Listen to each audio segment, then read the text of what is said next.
تھوڑی دیر بعد چاچی پھر پوچھنے لگی کہ تیرا بھائی کل جب تیری کومل بھابھی کے گھر کا کام کر رہا تھا، راجا تم مجھے یہ بتاؤ کہ تمہارا بھائی گھر کا کام کر رہا تھا یا پھر تیری کومل بھابھی تیرے بھائی کے گھر کا کام کر رہی تھی؟ مجھے چاچی کی یہ بات بڑی عجیب سی لگی۔ میں نے کہا کہ چاچی اس کا کیا مطلب ہوا؟ بات تو ایک ہی ہے، لیکن چاچی نے کہا کہ بیٹا، تیرے ابو اور چاچا نے تیرے بھائی کی مرضی کے بغیر اس کی کومل سے شادی کی ہے، اس لیے اب تیرا بھائی ٹھیک سے تیری بھابھی کو خوش بھی نہیں کرتا۔ وہ شہر میں نوکری کرتا ہے اور وہیں رہتا ہے۔ اس مرتبہ معلوم نہیں تیرے ساتھ کیسے آ گیا ہے۔ اپنے بھائی کے بارے میں یہ بات سن کر وہ سارا سین میرے سامنے سے گزر گیا، کیونکہ اس وقت تو کومل بھابھی میرے بھائی سے خود ہی کام لینے کی کوشش کر رہی تھی، اور بھیا جب ان کے گھر کا کام کر رہے تھے تو انہیں خوش کرنے کے لیے نہیں بلکہ ان کو زیادہ سے زیادہ تکلیف دینے کے لیے کر رہے تھے۔ میں سب کچھ سمجھ چکا تھا، اس لیے میں نے چاچی سے کہا کہ میں بھیا سے یہ بات پوچھوں گا۔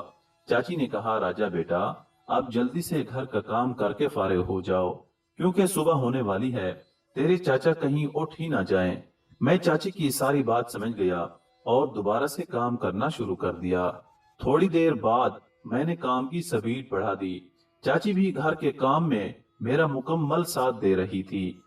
جس کمرے میں ہم گھر کا کام کر رہے تھے وہ کمرہ بھی عجیب عجیب آوازوں سے گونج رہا تھا۔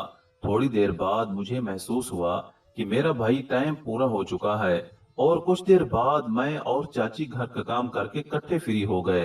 پھر اس کے بعد چاچی اور میں ایک دوسرے کو یوں رگڑ رہے تھے جیسے کشتی کے اکھاڑے میں دو بڑے پہلوان ایک دوسرے کو نیچے گرانے کی کوشش میں ہوں۔ جب ہم گھر کے کام کاج سے فارغ ہوئے تو اس وقت صبح کے 4 بج چکے تھے۔ چاچی جلدی سے کھڑی ہوئی اور کہنے لگی راجا بیٹا، اب میں چلتی ہوں۔ میں بھی تھک چکا تھا، لیکن جو ہی میں اٹھا تو اچانک مجھے ایسے لگا جیسے میرے کمرے کے دروازے سے کوئی شخص ایک طرف گیا ہے۔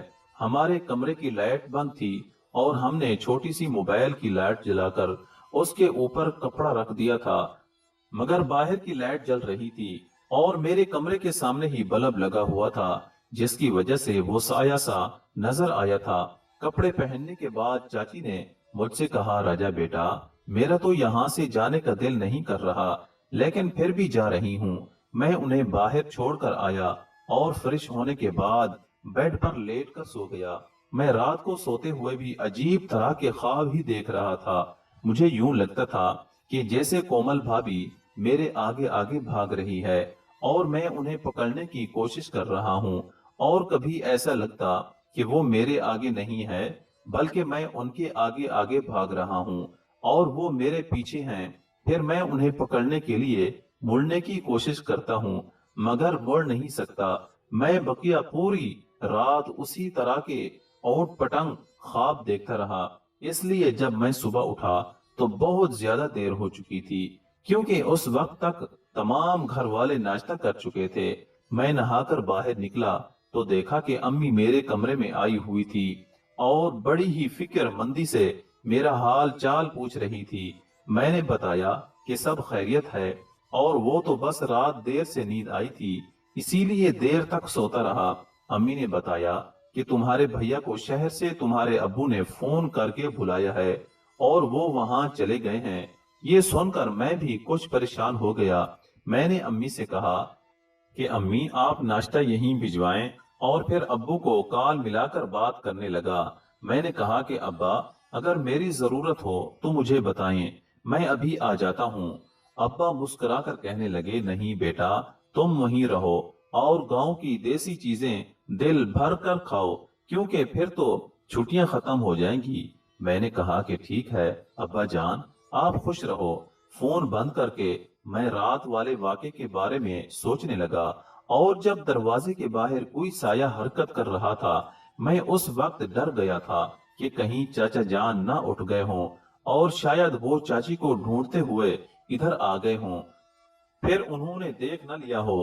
ابھی میں یہی سوچ رہا تھا کہ اتنے میں چاچی خود مسکراتی ہوئی ناشتہ اٹھائے میرے کمرے میں داخل ہوئی اور کہنے لگی میرے راجا اٹھ گیا ہے، چل اب میں تمہیں اپنے ہاتھوں سے ناشتہ کراؤں گی۔ یہ سن کر میں بھی ہنس پڑا اور مذاق سے کہا کہ کل تو تم نے راجا کی خواہش مکمل پوری نہیں کی۔ میری یہ بات سن کر چاچی تھوڑی سنجیدہ ہوتے ہوئے بولی کہ راجا بیٹا، تمہارے لیے تو جان بھی حاضر ہے، مگر تم اپنا ہاتھ تھوڑا آہستہ رکھو۔ چاچی نے کہا کہ راجا بیٹا، تمہارے چاچا نے پچھلے 8 سال سے میرے گھر کا کام نہیں کیا، جس کی وجہ سے دروازے پر بہت زنگ لگ چکا ہے۔ اب یہ تمہارا کام ہے کہ آہستہ آہستہ کر کے دروازے سے مکمل زنگ اتار دو۔ لیکن اگر بیٹا تم ایک دفعہ میں ہی مکمل زنگ اتارنے کی کوشش کرو گے تو بیٹا پھر دروازے کے سارے پیچ ڈھیلے ہو سکتے ہیں اور دروازہ ٹوٹ بھی سکتا ہے۔ میں چاچی کی یہ بات سن کر مسکرایا اور کہا کہ جیسا آپ کا حکم ہے میری پیاری چاچی۔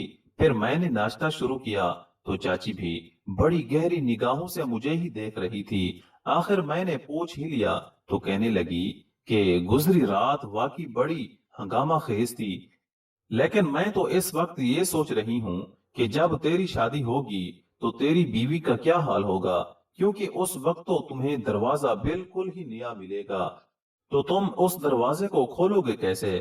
میں اس بات پر مسکرایا اور میں نے کہا وہی حال ہوگا جو رات کو آپ۔ محترم ناظرین اور سامعین، اس کہانی کا اگلا حصہ آنے والی ویڈیوز میں اپلوڈ کیا جائے گا۔ ہماری حوصلہ افزائی کے لیے ہماری کہانی کو لائک اور چینل کو سبسکرائب ضرور کریں۔